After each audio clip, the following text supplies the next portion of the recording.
On a fini notre étape à Hanoï, mais le voyage n'est vraiment pas terminé. On part pour notre deuxième étape dans le nord du Vietnam. On s'en va à Sapa ce matin. Donc on est en train de finir de préparer les bagages. Et on attend la petite vanne qu'on a louée qui va passer venir nous chercher ici devant l'hôtel dans le vieux quartier de Hanoï. Et ça va prendre à peu près 6h30 pour se rendre à Sapa. Thank you. Thank you so much.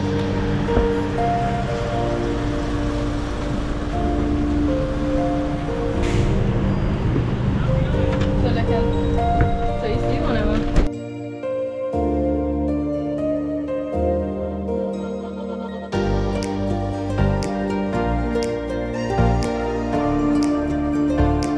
On est officiellement à notre deuxième étape au Vietnam. On est à 6 heures de Hanoï. On est dans le petit village de Sapa, entre les montagnes. On est vraiment au nord du Vietnam. On est à peu près à 30 minutes de la Chine. Et ici, comme on est dans les montagnes, il fait plus froid. Donc on est à peu près entre 10 et 15 degrés. Donc il faut un petit peu mieux s'habiller. Et ici, on va marcher, on va visiter des petits villages. Et on va visiter aussi la montagne la plus haute du Vietnam. Si vous n'avez pas de voiture pour venir ici à Sapa de Hanoï, vous pouvez venir en bus de nuit. Donc il y a des bus de nuit qui partent avec un petit lit donc dans l'autobus. Et l'autre option, c'est des minivans comme nous on a pris. Donc en général, ça part le matin et ça arrive aux alentours de midi. Donc nous on vient d'arriver, il est à peu près 1 heure. On vient de manger une pizza et des pâtes pour se réchauffer. Et là, on est en direction de notre première activité ici.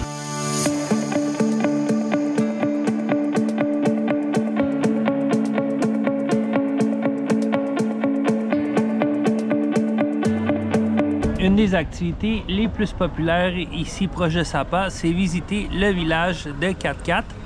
Le village se trouve à peu près à 30-40 minutes de marche du centre de Sapa. Pour aller, c'est quand même assez facile, ça descend tout le long. Mais pour revenir, c'est un petit peu plus lourd parce qu'il faut remonter le chemin. Et pour rentrer dans le village, pour faire toutes ces attractions-là, il faut payer. Donc il y a un billet d'entrée qui coûte à peu près 6 US. Hello.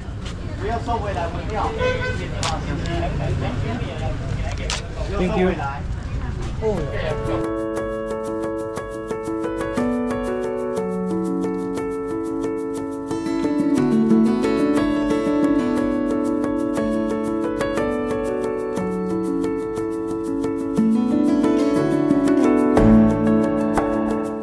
Wow, c'est juste magnifique, regardez ça. Puis même si la température aide pas, parce que normalement avec du soleil on verrait vraiment tous les dénivelés qu'il y a ici, mais c'est juste trop wow.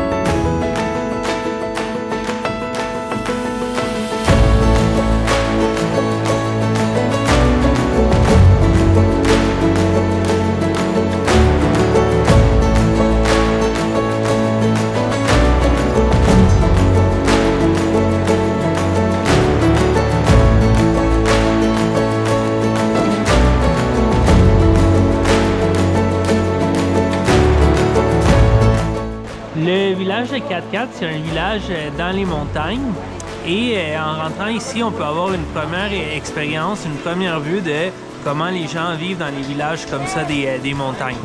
C'est sûr qu'avec le temps, c'est devenu très touristique et aujourd'hui, il y a beaucoup d'artisans qui vendent des petits souvenirs pour les touristes et beaucoup de monde viennent prendre des photos ici parce que c'est vraiment aménagé pour prendre des photos partout.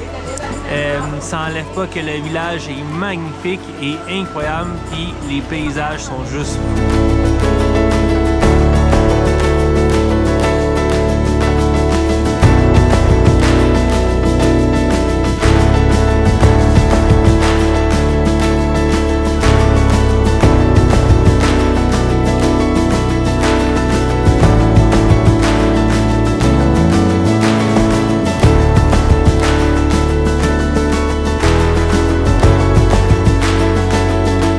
Cet endroit est vraiment magnifique. Oui, c'est touristique, mais regardez tous les paysages qu'on peut voir là-dedans, toutes les choses différentes. C'est vraiment, vraiment cool.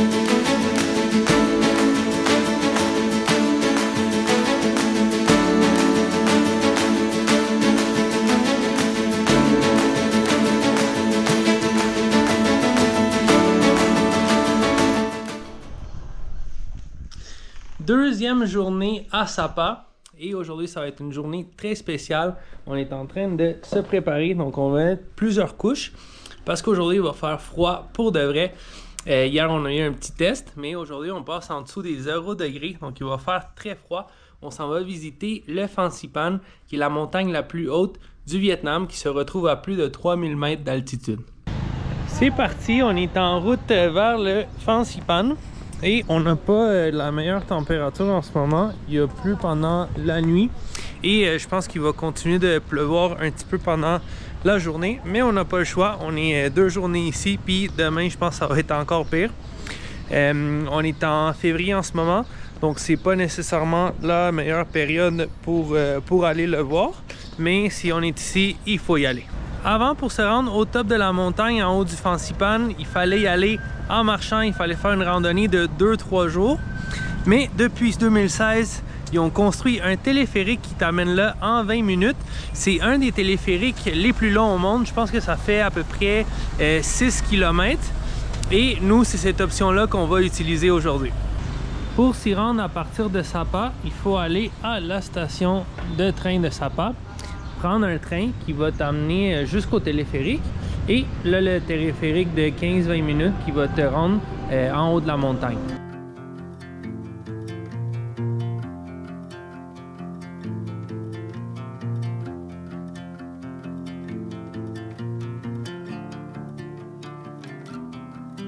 On the road, I've been away for far too long, but now I'm on my way back home. On vient de passer à travers la première partie, à travers le petit train. Et là, on est en direction du téléphérique. Normalement, avec le train, on était supposé voir des super beaux paysages par la fenêtre. Mais on n'a pas vu grand-chose. Il y a tellement de smog, tellement il y a du brouillard que dehors, on ne voit pas à 2 mètres de nous. Espérons que quand on va être par-dessus les nuages au top de la montagne, on va être capable de voir quelque chose. I'm there before the setting sun, for you to fall into my arms, a place I call my home. I was looking to belong when I already found my home.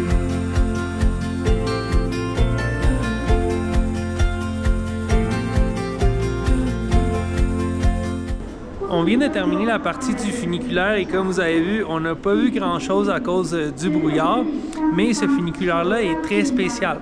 Donc, comme je vous disais tantôt, il a été créé en 2016 et quand même très récent. Et il détient 3 records Guinness. Le premier, c'est que c'est le plus long funiculaire au monde. Il fait plus de 6 km. Donc, on a monté ce 6 km-là dans les 15 minutes qu'on vient de faire. Le deuxième record, c'est qu'il y a un dénivelé de 1400 mètres. Donc, on a monté beaucoup dans ce temps-là. Et finalement, le troisième record, c'est qu'il peut transporter plus de 2000 personnes à chaque heure. Sincèrement, j'ai plus beaucoup d'espoir parce qu'on voit rien à partir de cette fenêtre. Mais il nous reste une dernière étape, donc il nous reste 600 marches à monter pour arriver au top de la montagne.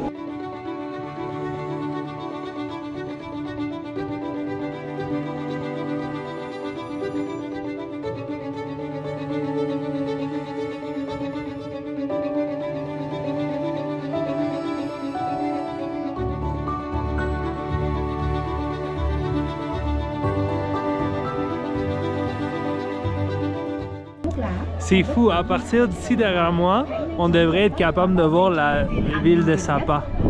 Et regardez ce qu'on voit. Welcome to Sunworld Fansipan Legend.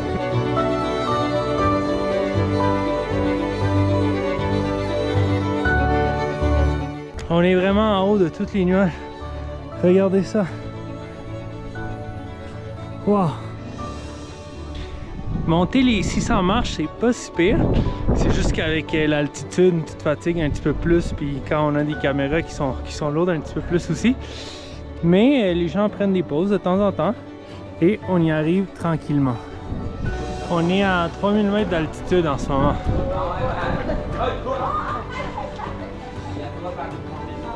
Et c'est pas fini encore. Des escaliers et des escaliers à l'infini.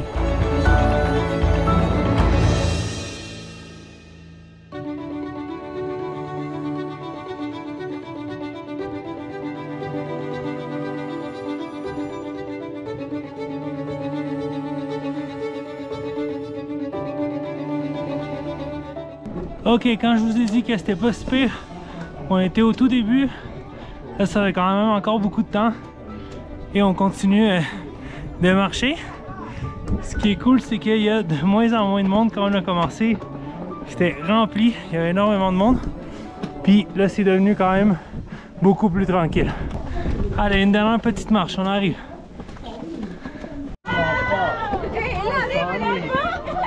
On a réussi! On est en haut! On a réussi, on est en haut du plus haut point du Vietnam. À 3143 mètres d'altitude. Je dois vous avouer que je suis un peu triste. C'est l'activité que j'avais le plus hâte de faire au Vietnam. Quand j'ai planifié mon voyage, j'avais vraiment hâte de venir ici. Mais l'expérience est quand même cool. On sait qu'on est en train de monter à 3000 mètres d'altitude dans la montagne la plus haute du Vietnam. Fait qu'on apprécie quand même le moment. Si vous voulez quand même me consoler, vous pouvez donner un petit like à cette vidéo et ça va me redonner le sourire encore plus grand que maintenant. Je vous laisse quand même ici quelques photos de ce que vous pouvez voir quand il n'y a pas trop de brouillard comme aujourd'hui. On a terminé, on commence maintenant la descente.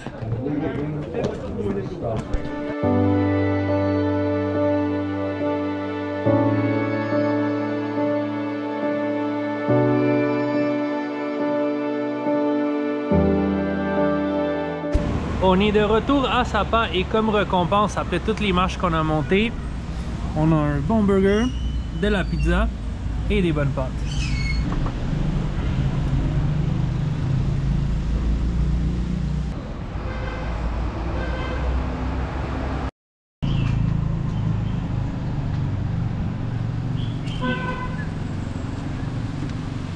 Aujourd'hui, on part de Sapa à 2 h cet après-midi.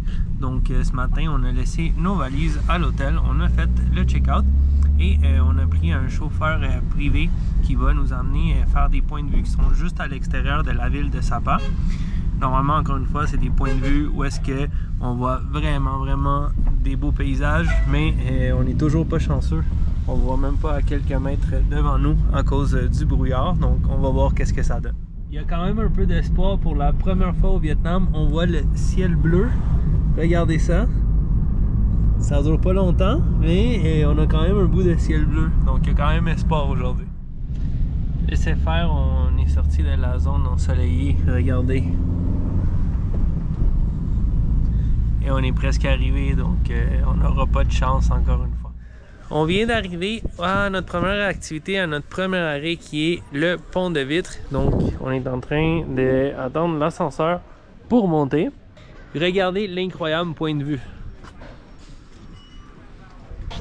On continue de monter et là on s'en va dessus ça. Ah! Pour l'instant, on est juste dans l'ascenseur puis je me chie déjà dessus. J'espère qu'en haut c'est pas juste la glace parce que je commence à avoir vraiment peur.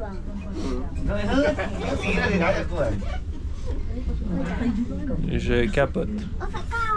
Ok, si vous avez le vertige, je vous recommande pas parce que dès que tu sors de l'ascenseur, tu es déjà sur une plateforme comme ça ici, en plein milieu des montagnes. Mais pour ceux qui n'ont pas le vertige, ça a l'air vraiment cool. Il y a plein de ponts de glace un petit peu partout. Où est-ce que tu vois de très haut.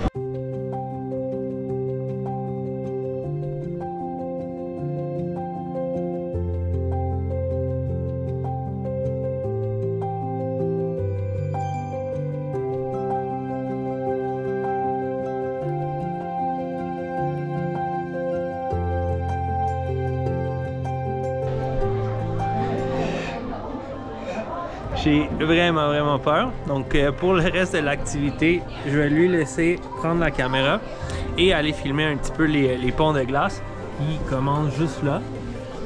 Le problème avec ça, c'est que c'est pas juste un petit pont que tu embarques dessus puis tu ressors tout de suite. C'est vraiment un pont qui continue, qui longe pas mal tout le long. Donc, on se revoit tantôt. Ça commence.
Le pont de Vitte, c'est l'activité principale à faire ici, mais en payant un surplus, il y a d'autres activités que vous pouvez faire.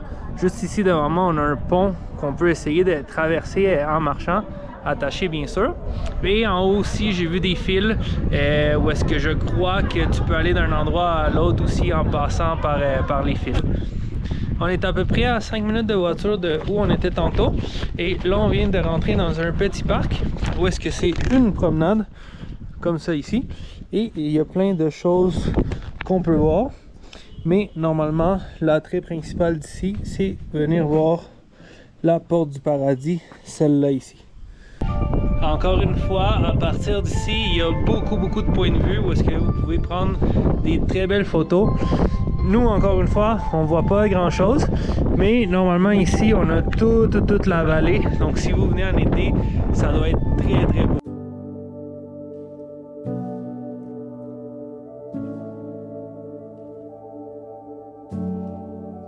For a minute in the quiet, it feels like it was before.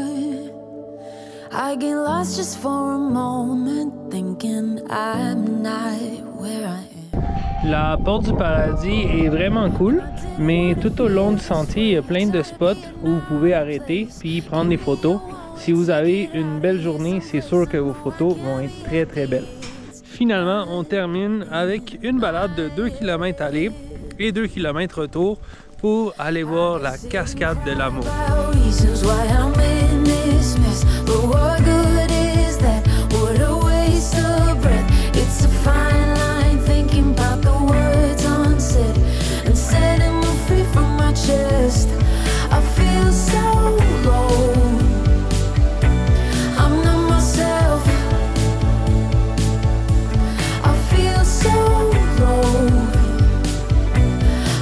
Cette randonnée était moins indispensable que les deux autres activités qu'on vient de faire, mais on était presque tout seul sur la randonnée et ça fait vraiment du bien. On est de retour à Hanoï, donc notre aventure à Sapa, c'est terminé. On a eu beaucoup de fun, donc même si on a eu une mauvaise température, on a eu du brouillard, on a quand même eu du fun à sortir de la ville, à aller dans les montagnes, juste marcher, faire un petit peu de randonnée, ça nous a vraiment fait du bien. Et par moments, le ciel était dégagé aussi, donc on a pu voir comment les paysages étaient vraiment super beaux. J'ai pas trop réussi à vous le montrer dans la vidéo à cause du brouillard, mais je vous dis, par moments, on a quand même pu voir de quoi ça a l'air. Sapa avec le ciel dégagé, donc on n'imagine même pas comment ça doit être beau venir ici dans une autre saison où est-ce que c'est plus dégagé. c'est fini pour cette partie d'aventure-là, mais il nous reste encore 2 étapes. Donc, il nous reste la baie de Halong. On part aujourd'hui pour une croisière. On s'en va faire une croisière sur le bateau, visiter la baie de Halong. Et au retour, il va nous rester aussi Ninh Binh.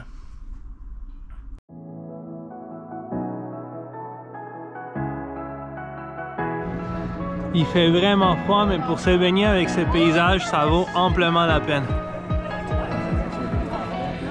C'est tellement beau, regardez-moi ces paysages. On vient d'arriver à la rivière